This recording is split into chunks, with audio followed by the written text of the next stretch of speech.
네, 오늘 수요일 성경 파노라마 말씀 듣는 우리 성도님들에게 큰 은혜가 있기를 축복합니다. 오늘은 성경 파노라마 전도서, 구약 성경 전도서 시간입니다. 오늘 제목을 인생을 준비하라 이렇게 정했는데요. 우리 이제 전도서는 히브리어 제목으로는 코헬렛이라고 합니다. 코헬렛. 코헬렛을 우리말로 번역을 하면은 원래 설교자 또는 전도자라고 합니다. 그런데 우리말 성경으로 이제 제목을 옮기면서 정하는 과정에서 아마 설교자, 전도자 이렇게 하기에는 조금 애매했던 모양이죠. 전도서 이렇게 책 제목을 그렇게 잡았습니다. 전도서에서 가장 큰 메시지는 뭐냐? 우리의 모든 삶은 헛되다. 헛되다 하는 말입니다. 헛되다 하는 말이 전도서에만 40번 이상, 40회 이상 나오고 있습니다. 정말 지혜자가, 최고의 지혜자가 번뇌를 하는 거예요. 그래서 참된 인생이, 행복한 인생이 뭔가 찾아서 공부를 많이 해서 지혜와 지식을 추구하고 보니까 그 지혜와 지식도 헛되고, 또 훈련을 해서 재능과 재주를 연마해서 갖추고 보니까 그것도 헛되고, 또 내가 재물이 많고 부요해서 모든 걸 차지하고 누리고 봤더니 그것도 또 헛되고, 또 쾌락도 누려봤더니 그것도 헛되고, 높은 자리에 올라서 권력을 누려봤더니 그것도 헛되고, 열심히 달려서 일을 해봤더니 모든 수고도 헛되고, 헛되다. 모든 것이 헛되다. 그렇다면 이 헛된 인생에서 어떻게 살아야 될 건가 하는 내용이 오늘 전도서의 내용인데요. 전도서는 우리가 오늘 1장 1절에 다윗의 아들 예루살렘의 왕 전도자의 말씀이라. 네, 다윗의 아들 중에 예루살렘 왕이 된 분이 누구죠? 솔로몬이죠. 그래서 솔로몬이 전도서를 지은 것으로 추정을 하고 있고요. 특히 전도서는 솔로몬이 노년에 지은 것으로 생각합니다. 그래서 우리가 방금 말씀드린 대로 그가 세상의 모든 부귀를 누리고 영화를 누리고 어마어마한 그런 권력과 또한 지혜와 또 부유함을 다 누렸지만은 그의 인생의 결론은 헛되다.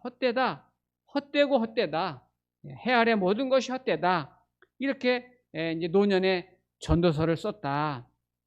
이 전도서는 어떤 소논문 같은 작은 아티클처럼 되어 있는데요. 1장, 2장은 어떤 서론적인 의미가 있고, 그 다음에 3장부터 11장까지는 어떤 잠언과 같은 격언들이 이렇게 있어요. 그리고 12장은 마지막 결론인데, 이 헛되지 않은 삶을 살기 위해서 아주 중요한 충고를 이제 해주고 있죠. 자, 오늘 전도서는 제가 주제를 크게 두 가지를 잡았습니다. 그 중에 첫 번째 주제는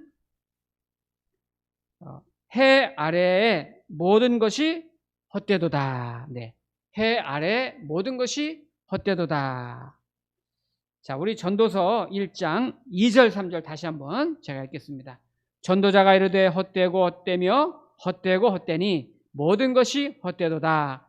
해 아래에서 수고하는 모든 수고가 사람에게 무엇이 유익한가? 네, 여기 이제 헛되다는 말이 여러 번 나왔죠. 근데 이게 헛되다 말이 이제 히브리어로는 헤벨이라고 하거든요. 헤벨.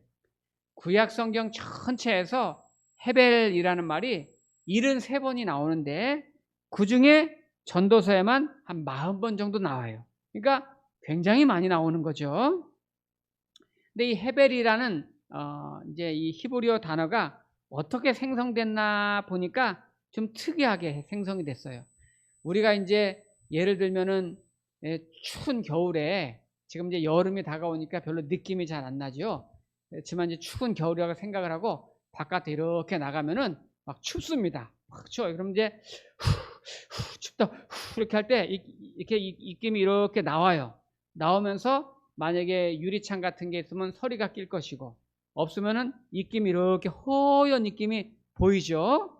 보이면서 그 입김이 이렇게 사라지게 되는 것을 우리가 이제 경험하게 됩니다. 그때 이렇게 추워서 후후하는 그 후후가 의성어잖아요. 근데 히브리 사람들은 아마 그 의성어가 이 후후하는 의성어가 헤벨 그랬는지 그 의성어로 표현이 돼 있어요. 네, 의성어를 따서 헤벨이라는 단어가 헛되다는 개념으로, 즉 안개처럼 입김이 안개처럼 이렇게 올라가면서 사라져버리는 그렇게 헛된 것에서 이 헤벨이라는 단어가 만들어져서 이제 헛되다라는 단어로 쓰이게 됐는데요. 신기한 거는 구약 성경에 이제 예언서 같은 거 이렇게 보면 우상 숭배하지 말라, 우상에 대한 단어가 나오는데 이 우상이라는 단어가 이 헤벨이라는 단어에서 파생이 됐다는 거예요. 네. 그 예전에 이제 그 부산 쪽에 이제 친구 목사님이 이제 부임을 하셔가지고 이제 축하한다고 이제 가보지는 못하고 전화 통화하다가 알게 됐는데, 이 부산 쪽에 가면 유명한 우리나라 절들이 많죠. 유명한 절들이 많은데 그 중에 아주 큰 절을 자기가 가봤대요. 그런데 얼마나 절이 큰지 한 동네가 다 절인데, 절은 하나인데 지역이 그렇게 넓은 거죠. 그렇게 넓은데 세상이 얼마나 큰지 상징적으로 알 수 있는 게 있는데, 그 절 안에 은행이 있대요. 은행. 절 안에 은행이 있어서, 여러분 우리 교회가, 한국 교회가 큰 교회가 이렇게 있지만 교회 안에 은행이 있는 데는 없죠. 근데 그 절이 얼마나 큰지 절 안에 은행이 있어요. 은행 직원들이 있고 시주를 어마어마하게 한다는 거죠. 이야, 그렇게 큰 절이 있구나. 여러분 이름 되면 바로 알만한 그런 절인데요. 근데 여러분 이제 그런 절들이 우리나라에 뭐 이제 과거 뭐 이제 불교 또 국가였기 때문에 이제 많이 있지만, 근데 절들을 이렇게 여러분 저도 어릴 때 이제 뭐 몇 번 지나도 가보고 들어가도 가보고 그렇게 했는데, 절 중에서도 이제 조계종 계열의 절 말고 천태종 계열의 절이 있어요. 그런 절들은 딱 들어가면 위압감이 들죠. 왜냐면 딱 들어가면 문 입구서부터 뭐 큰 뭐 한 10m, 20m 되는 큰 뭐 짐승이라든지 이런 이제 형상을 한 눈을 막 부릅뜬 그런 형상이 막 쳐다보잖아요. 위압감 들게. 그런 것들이, 그런 이제 형상들이 곳곳에 막 세워져 있는 그런 절들이 있습니다. 이게 천태종 계열의 절들인데, 이런 절들 사실 그런 것들이 보기에는 잠깐 무섭게 느껴지고 짐승이나 그 우상들이 위협적으로 느껴지지만 아무것도 아니잖아요. 그냥 돌이거나 나무 깎은 거, 그거지 아무것도 아니거든요. 근데 그러한 모든 형상들이 사실은 아무 신이 아닌, 정말 여기서 말하는 헤벨, 헛된 것이고 그냥 사라져버릴 것들이고, 그래서 이 헤벨이라는 단어가 적절하게 잘 사용한 것 같다 생각이 들어요. 그런데 오늘 헛되다는 말도 많이 나오는데, 또 하나 이 전도서에서 많이 나온 단어가 해 아래에서, 해 아래에서라는 말도 많이 나와요. 우리 한번 몇 군데만 한번 볼게요. 한 30번 정도 나오는데 우리 한 몇 군데만 그냥 얼른 볼게요. 예를 들어서 1장 3절, 해 아래에서 나오죠. 해 아래에서 수고하는 모든 수고가 사람에게 무엇이 유익한가. 또 1장 9절, 이미 있던 것이 후에 다시 있겠고 이미 한 일을 후에 다시 할지라 해 아래에는 새 것이 없나니. 그 다음에 1장 14절, 내가 해 아래에서 행하는 모든 일을 보았노라. 보라, 모두 다 헛되어 바람을 잡으려는 것이로다. 해 아래라는 말이 나오면 다 헛되다, 새 것이 없다, 바람 잡는 것이다, 이렇게 나오죠. 또 2장 11절, 그 후에 내가 생각해 본즉 내 손으로 한 모든 일과 내가 수고한 모든 것이 다 헛되어 바람을 잡는 것이며 해 아래에서 무익한 것이로다. 해 아래란 말 또 나왔죠. 무익한 것이다. 또 17절, 이러므로 내가 사는 것을 미워하였노니 이는 해 아래에서 하는 일이 내게 괴로움이요 모두 다 헛되어 바람을 잡으려는 것이기 때문이로다. 해 아래란 말이 이렇게 많이 나오죠. 그것도 18절, 19절 뭐 또 쭉쭉 나와요. 몇 군데 쭉에서 한 30번 정도 나와요. 그러니까 공통적인 거는 해 아래에서 하는 거는 다 헛되다, 무의미하다, 바람 잡는 것 같다, 새 것이 없다. 이제 이렇게 읽다 보면, 전도서를 읽다 보면 자칫 뭐 허무주의나 염세주의로 빠질 경향도 있어요. 그런데 이 염세주의랑 오늘 전도자가 고백하고 있는 이 전도서의 말씀하고는 차이가 분명히 있습니다. 오늘 여기서 해 아래에서라는 단서를 항상 붙였어요. 해 아래에서. 왜 해 아래에서 새 것이었고 해 아래에서 헛되다고 했을까요? 그거는 해 위의 삶이 있다는 것을 지금 말하려고 하는 거예요. 해 위의 삶. 저와 여러분은 해 위의 삶을 알고 있습니다. 저 하나님의 나라를 알고 있단 말이에요. 그러나 이 땅에 사는 사람들은 해 아래만 살고 있기 때문에 해 위의 삶에 대한 그런 목마름이 있는 거예요. 본인도 모르는데 목마름이 있어요. 오늘 성경에 그 구절이 있거든요. 여러분, 해 위의 삶이 뭡니까? 저와 여러분들은 예수 그리스도를 만나서 주님을 영접하고 주 안에 살기 때문에 우리는 비록 육신은 해 아래에 살고 있지만 사실은 해 위에 있는 사람들입니다. 그래서 우리는 천국에 대한 소망도 있고 이미 천국이 되시는 예수 그리스도가 우리 안에 들어와 계셔서 우리는 영생과 소망을 가지고 살단 말이에요. 그래서 우리는 과거에 영적인 목마름이 있었지만 이는 영적인 목마름이 충만히 채워지고 성령의 은혜로 살고 있단 말이죠. 그러나 해 아래에 살고 있는 사람들은 해 위의 삶을 모르기 때문에 경험하지 못했기 때문에 자기도 모르게 영적인 갈급함이 있어요. 솔로몬이 얼마나 부유합니까? 제가 그 솔로몬이 손에 닿는 모든 건 다 금으로 만들었다고 그랬어요. 그리고 솔로몬이 하루에 먹는 양식이 얼만큼인가 한번 보세요. 열왕기상 4장에 솔로몬의 하루의 음식물은 가는 밀가루가 30고리요, 굵은 밀가루가 60고리요, 살찐 소가 10마리요, 초장의 소가 20마리요, 양이 100마리이며 그 외 수사슴과 노루와 암사슴과 살찐 새들이로라. 하루 양식입니다. 지금 물론 혼자 먹는 건 아니고 옆에 대신들이 같이 있는 거죠. 신하들이.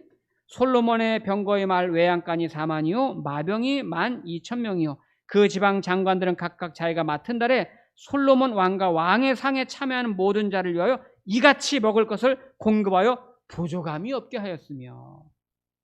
하루에 수백 마리 소와 양들이 막 죽는 거예요. 네. 이렇게 먹었어요. 솔로몬이 여러분 열왕기상 11장에 보면 후궁이 700이요 첩이 300이라 아시죠? 네. 여러분 역사상 이 솔로몬처럼 이런 부귀와 영화를 누린 사람은 없지요. 그러니까 다 누렸는데 행복할 거야 라고 생각했지만 그게 아니죠. 오늘 솔로몬의 결론은 뭡니까? 해 아래에서 모든 것이 헛되도다. 헛되고 헛되도다. 우리 성도들도 아실까요? 그 예전에 그 유명한 그 록 가수 엘비스 프레슬리.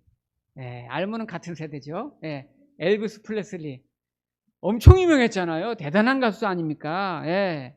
근데 이 사람이 1999년에 20세기 최고의 인물로 장식이 됐어요. 여러분, 이 가수가 20세기 최고의 인물? 여러분 대단한 거죠. 예. 무슨 유명한 정치인도 아니고 기업인도 아니고. 그런데 얼만큼 영향력이 있었는지 우리가 알만하잖아요. 그 말 한마디. 실제로 대단한 가수였습니다. 그런데 그가 쓴 자서전에 보면 뭐라고 되어 있습니까? 나는 평안히 단 10분도 자유를 누린 적이 없다 그랬어요. 10분도 평안한 적이 없다는 거예요. 그리고 일간지에 이런 광고도 한번 냈었대요. 나를 일주일 동안 행복하게 해줄 수 있는 사람에게 100만 불을 주겠습니다. 결국 그는 42살에 약물 과다복용으로 죽었습니다. 그러니까 이 사람 마음속에는 우리가 안 들어가 봐서 모르지만 얼마나 마음이 고통과 고뇌와 갈등과 많은 사람은 그 사람이 보면 환호하고 막 대단한 인물로 솔로몬만큼은 아니라도 세계를 모두가 그 우러름을 받았던 모든 걸 누릴 수 있는 거 다 누렸던 사람이지만 그랬단 말이에요. 오늘 솔로몬이 바로 그거를 말하는 거예요. 그가 노년에 뭐를 깨닫습니까? 자, 전도서 3장 11절 말씀을 보세요. 11절에 보면 잘 보세요. 여기 하나님이 모든 것을 지으시되 때를 따라 아름답게 하셨고 하나님이 모든 우주 만물을 지으시고 사람도 지었어요. 때를 따라 아름답게 하셨어요. 여러분, 저와 여러분 때를 따라 아름답게 다 하셨어요. 노년이 되면 노년대로 아름다운 거예요. 늙는다고 슬퍼할 필요 없어요. 그런데 그 다음 보세요. 또 사람들에게는 영원을 사모하는 마음을 주셨느니라. 여러분, 이게 굉장히 중요한 말이에요. 사람에게는 이게 학문적으로 말하면 종교성이 있다 이 말이에요. 사람 마음에는 영혼을 심어주셨다 그 말이에요. 사람 마음속에 영혼을 심어주셨는데, 즉 영생에 대한 소망을 인간 마음에 넣어주셨어요. 그래서 하나님을 안 믿는 사람들도, 실제로 하나님을 안 믿는 사람들도 마음속에 그런 종교성이 다 있는 거예요. 그래서 중년이 지나면은, 그때까지도 하나님 안 믿었던 사람은 중년이 지나면 종교성이 조금씩 생겨난대요. 그것을 주변에서 찾아주면은 교회로 오는 거고, 못 찾아주면은 그걸 찾기 위해서 자꾸 어떤 쾌락을 쫓아서, 뭐 여행을 쫓아서, 돈을 쫓아서, 친구를 쫓아서 자꾸 그렇게 채우려고 하는 거죠. 사람에게는 하나님이 영혼을 사모하는 마음을 주셨느니라. 다 줬단 말이에요. 그러나 하나님이 하시는 일을 시종의 사람으로 측량할 수 없게 하셨도다. 파스칼이 그래서 유명한 말 했죠. 파스칼이 우리 사람에게는 그 누구도 세상에 그 무엇으로도 채울 수 없는 빈 공간이 있다 그랬어요. 세상에 사는 동안 그 어떤 것으로도 무엇으로 채울 수 없는 빈 공간이 있다. 이 공간은 오직 하나님이 들어오실 때만 채워진다 그랬어요. 네. 하나님이 들어오실 때만이 풀로 채워져서 샬롬이, 평화가 그때 이루어지는 거예요. 그때 만족이 있고, 그때 기쁨이 있고, 그때 평안이 있는 거예요. 하나님이 없는 사람은, 이 세상에서 하나님 안 믿는 사람들 보세요. 많이 누린 것 같아도 마음에 공허한 구멍이 뻥 뚫려 있는 거예요. 항상 그래요. 그런데 그래서 그 다음 절을 보세요. 12절. 사람들이 사는 동안에 기뻐하며 선을 행하는 것보다 더 나은 것이 없는 줄 내가 알았고. 여러분, 뭐 앞에서 이렇게 말씀드리기가 좀 그런데, 우리 명서가, 장명서가 엄마가 아는지 몰라요. 스승의 날 되고 또 크리스마스 되면 꼭 저한테 선물을 갖다 줘요. 네. 한 몇 년 됐어요. 기특하죠. 네. 뭐 큰 거 주진 않아요. 그냥 뭐 볼펜, 뭐 이런 거, 메모지, 또 뭐 사탕 같은 거. 근데 마음이 스승을 생각하고 크리스마스 생각. 그런데 초등학교 언제인지 모르는데 저한테 어느 날 선물을 이걸 갖고 왔어요. 이거 카드 하나. 근데 여기 성경 말씀을 붓펜으로 썼거든요. 본인이 썼대요, 직접. 이 말씀이 뭐냐? 오늘 바로 전도서 3장 12절이에요. 사람들이 사는 동안에 기뻐하며 선을 행하는 것보다 더 나은 것이 없는 줄을 내가 알았고. 저는 그때는 그냥 얼떨결에 받았는데 왜 명서가 이 말씀을 나한테 써서 줬을까? 아니, 성경에 그 많은 말씀 많은데 담임 목사에게 왜 사람들이 사는 동안에 기뻐하며 선을 행하는 것보다 더 나은 것이 없는 줄 내가 알았고 이 말씀을 줬을까? 이제 이 뒤에는 목사님, 사모님 사랑합니다, 감사합니다, 장명서 해가지고 사인 이렇게 있는데, 여러분 여기 사람들이 사는 동안에 기뻐하며 선을 행하는 것보다 더 나은 게 없다. 여러분 선이 뭘까요? 선을 행하는 것보다 세상에 사는데 이거보다 나은 게 없대요. 여기 선이라는 거는 두 가지인데요. 하나는 물론 도덕적인 성숙한 삶을 말합니다. 우리가 인류를 위해서, 이 세상을 위해서 선한 일을 하고 보람 있는 일을 하고 나눠주고 베풀면요 굉장히 행복해요. 그거는 나눠주고 베풀어 본 사람만 알아요. 네. 받는 사람은 이런 걸 몰라요. 주는 사람은 알아요. 그래서 여러분 이게 가끔 이렇게 뭐 선행을 행하는 분들 있잖아요. 그는 정말 이 말씀대로 선을 행한 것보다 더 나은 줄 없는 걸 체험한 분들이에요. 정말 내가 어떤 한 사람을 위해서, 어떤 인류를 위해서, 나 아닌 타인을 위해서 내게 있는 것으로 그를 위해서 선한 일을 행한다는 거, 그 자체가 인생의 큰 행복과 보람과 기쁨을 느끼는 거 최고예요, 최고. 두 번째 여기 선이라는 것이 뭘까요? 도덕, 신앙적인 삶을 말해요. 하나님이 기뻐하는 삶, 하나님께서 즐거워하는 삶, 하나님의 인도하심을 따라 사는 삶, 그런 신앙적인 삶보다 더 나은 게 이 세상에 없다 그 말이에요. 오늘 저와 여러분들이 오늘 이 말씀처럼 정말 주 안에서 그 기쁨을 누리기를 여러분 축복합니다. 여러분 최근 100년 동안 세계 최대 재벌이 누구냐 하면은 록펠러를 꼽잖아요. 록펠러. 네. 록펠러는 여러분 그분에 대한 전기나 책도 우리 기독교 서점에 몇 권 나와 있죠. 원래는 가난한 집안에 태어났지만 하나님의 은혜로 석유회사를 설립하죠. 미국에서 스탠다드 오일이라는 창업에서 33살에 백만장자가 되고 43살에 미국 최대 1위 부자가 되고 53살에 세계 최고 부자가 되죠. 미국 석유 시장의 93%를 자기가 갖고 있어요. 그러면 뭐 최고 부자 아닙니까? 그런데 그가 갑자기 55살에 불치의 병을 얻어서 1년밖에 살지 못한다 이런 판정을 받아요. 그때 그가 얼른 깨닫게 되죠. 내가 지금까지 믿음으로 살고 신앙으로 살았는데 언젠가부터 내가 그 신앙을 저버리고 내 욕심 따라 살았구나 하면서 병원에서 그 세계 최고의 부자가 먹는 것도 뭐 요구르트만 겨우 마실 정도로 생명을 근근히 유지할 정도가 돼요. 그러다가 병원 복도에 써 있는 말씀을 하나 봅니다. 주는 자가 받는 자보다 더 복이 있다. 이 말씀에 다시 도전을 받죠. 신앙을 회복하기 시작하죠. 그러면서 의사가 1년 있으면 죽은다 그러는데 98세까지 장수합니다. 그가 한 일이 뭡니까? 55살 이후로 인생이 달라지죠. 시카고 대학 그 유명한 대학을 우리나라 돈으로 환산하면 11조 5천억을 들여서 세우고 록펠러 재단 록펠러 의학 연구소를 설립했는데 병원을 곳곳에 헤아릴 수 없이 많이 지역마다 다 세우고요. 대학교의 도서관을 2,000개를 지어줬고 교회를 4,000개를 설립했고 12개 단과대학을 세우고 여러분 록펠러가 일을 그렇게 많이 했어요. 록펠러 재산을 가지고 인도 땅을 살 수 있다고 그랬고 록펠러가 11조를 얼마나 많이 들였는지 11조를 계산하는 회사가 따로 있을 정도래요. 11조만 계산해 드리는 회사가. 그렇게 부자라는 거죠. 인터넷 치면 딱 나와요. 록펠러가 어머니한테 그 유언으로 받은 10가지. 그 10가지가 인터넷 치면 막 다니는데 어머니한테 록펠러가 어릴 때부터 신앙유산 받은 거 성공 비결 10가지. 첫째, 하나님을 친아버지 이상으로 섬겨라. 육신의 아버지는 생계를 공급하지만 내 인생의 공급자는 하나님 아버지라는 거죠. 두 번째, 목사님을 하나님 다음으로 섬겨라. 목사님과 좋은 관계를 유지해라. 세 번째, 주일 예배는 본교에서 드려라. 세 번째, 11조는 하나님의 것이니까 구별해서 드려라.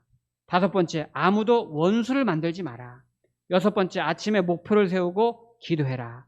일곱 번째, 잠자리에 들기 전에 반성하고 기도해라. 여덟 번째, 아침에는 꼭 하나님의 말씀을 읽고 시작해라. 아홉 번째, 남을 도울 수 있을 때 힘껏 도와라. 열 번째, 예배 시간이 되면 항상 앞자리에 앉아라. 록펠러 어릴 때부터 이런 훈련을 받으면서 자란 거예요. 어릴 때부터 계속. 저와 여러분은 해 아래에 살고 있지만 해 위의 삶을 알고 있습니다. 우리가 정말 이 해 위에 있는 하늘의 사람답게 해 아래의 것은 헛되고 헛되니 모든 것이 헛됩니다. 해 아래 것 바라보지 말고 해 위를 바라보면서 살기를 축복합니다. 자, 또 한 가지 오늘 두 번째 메시지인데 또 한 가지 메시지는 뭐냐? 창조주 하나님을 기억하라. 창조주 하나님을 기억하라. 자, 오늘 전도서 오늘 12장 가보겠습니다. 자, 전도서 12장 1절 2절 말씀 제가 봉독하겠습니다.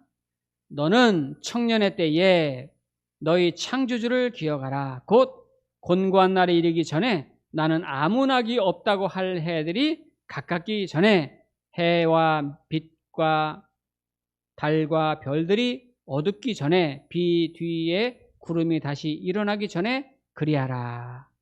네, 여기 지금 12장 1절에서 너는 청년의 때에 창조주를 기억하라. 예. 제가 몇 년 전인데요. 이제 우리 교단에 이제 우리 노회에 이제 원로 목사님이 계세요. 이제 은퇴하신 목사님들이 한 20여 명 이렇게 계신데 우리 노회에서 그 원로 목사님들을 이제 모시고 식사 대접을 한번 하기로 이렇게 했습니다. 그래서 이제 교회에서 십시일반으로 좀 헌금을 해서 오신 분들한테, 오신 원로 목사님들한테 용돈도 얼마씩 드리고 또 좋은 뷔페 식당으로 가서 식사를 대접하게 됐어요. 그런데 제가 그 모시고 가서 이제 젊은 목사님들 한 대여섯 명이 이제 직접 모시고 갔는데 그 중에 이제 제가 있었던 건데요. 모시고서 같이 식사 대접하면서 제가 느낀 게 있는데, 연세 드신 분들, 원로 목사님들을 다음에는 뷔페 식당에 모시고 오지 말고 한정식이나 편히 앉아서 드실 수 있는 곳을 모시고 가야 되겠다 생각이 들었어요. 물론 우리는 나름대로 골고루 뭐를 좋아하시는지 모르니까 다양하게 선택해서 드시도록 그렇게 모시고 간 건데, 원로 목사님 어떤 모습을 봤냐면 연세가 드시니까 앉았다 일어났다 걸어 다니는 것도 힘들어 하시는 분이 계셨어요. 또 집게로 음식을 집는데 떠는 분도 계시고 잘 뜨지도 못하시는 거예요. 그런 분도 계시더라고요. 그렇구나. 연세가 드시면은 저런 거구나. 여러분 오늘 전도서 12장 3절 보세요. 3절부터 제가 우리가 지금 보는 성경 말고 여러분 그 보는 성경을 보시고 제가 세번역 성경으로 3절, 4절, 5절을 읽어 드릴 테니까 눈으로 그거 보면서 비교하면서 들어보세요. 얼마나 더 리얼하게 번역이 됐는지. 12장 3절부터 제가 세번역으로 읽어 드리겠습니다. 그때가 되면 너를 보호하는 팔이 떨리고 정정하던 두 다리가 약해지고 이는 빠져서 씹지도 못하고 눈은 침침해서 보는 것마저 힘겹고. 4절 귀는 먹어 바깥에서 나는 소리도 못 듣고 맷돌릴 소리도 희미해지고 새들이 지저귀는 노랫소리도 하나도 들리지 않을 것이다. 그 다음 5절 비교하면서 들어보세요. 높은 곳에는 무서워서 올라가지도 못하고 넘어질세라 걷는 것마저도 무서워질 것이다. 검은 머리가 팥뿌리가 되고 원기가 떨어져서 보약을 먹어도 효력이 없을 것이다. 사람이 영원히 쉴 곳으로 가는 날 길거리에는 조객들이 오간다. 어떻습니까? 연세가 드시면 노년이 되면 그런 거예요. 점점 그렇게. 자, 오늘 여기 창조주를 기억하라. 이 말씀이 뭘까요? 기억하라. 이 말은 생각하라는 말인데 이 전도서가 결론적으로 어떤 책입니까? 제가 내린 결론은 뭐냐면은 인생 예습서예요. 예습서. 예. 우리가 주님 안에서 신앙생활하지만 예습을 해야 된다 이 말이에요. 학교 다닐 때 진짜 공부 잘하는 학생은 복습 잘하지만 예습도 잘하더라고요. 고등학교 때 제 짝이 전교 1등이 있었어요. 제 짝이. 근데 어느 날 공부를 어떡하나 이제 본받고 싶어 이렇게 봤더니 고등학교 1학년인데 2학년 국어책을 보고 있어. 네. 그때 1학년이었는데 2학년 국어책을 벌써 보고 있어요. 그렇구나. 영적인 신앙생활도 그렇습니다. 우리가 주님 안에서 내 인생을 미리 내다보고 다음에 열심히 해야지, 다음에 잘해야지 이게 아닙니다. 지금 늘 깨어서 신앙에 예습을 해야 됩니다. 네. 여기 너는 청년의 때에라고 그랬죠. 이 청년이라는 말이 두 가지 의미가 있어요. 하나는 젊을 때라는 말인데 이 젊을 때라는 말은 지금이란 뜻이에요. 지금 즉시 할 수 있을 때, 깨달았을 때, 그때 하라는 말이에요. 그때 깨달았을 때, 마음에 감동이 왔을 때, 할 수 있을 때, 지금 현재. 또 하나는 이 청년이란 뜻이 새벽이란 뜻이에요. 새벽. 우리가 이제 청년이라는 말 속에 히브리어는 새벽이라는 뜻이 들어있더라고요. 아침 일찍부터 하나님을 바라보고 그날 하나님을 의지하고 그날 하나님의 인도하심을 따라서 새벽부터 주님 바라보며 말씀 따라 살아가는 거죠. 자, 오늘 그래서 이 전도서의 결론은 뭡니까? 자, 12장 13절 12장 13절. 일의 결국을 다 들었으니 하나님을 경외하고 그의 명령들을 지킬지어다. 이것이 모든 사람의 본분이니라. 그렇습니다. 우리가 모든 것이 헛되고 해 아래서 모든 것이 새 것이 없지만 우리가 그럼에도 불구하고 헛된 삶을 살지 아니하려면은 하나님을 경외하고 그 말씀대로 지켜 살 때 저와 여러분들은 가장 복되고 아름다운 그런 삶으로 이 땅에서 살아갈 줄로 믿습니다. 네, 기도하겠습니다.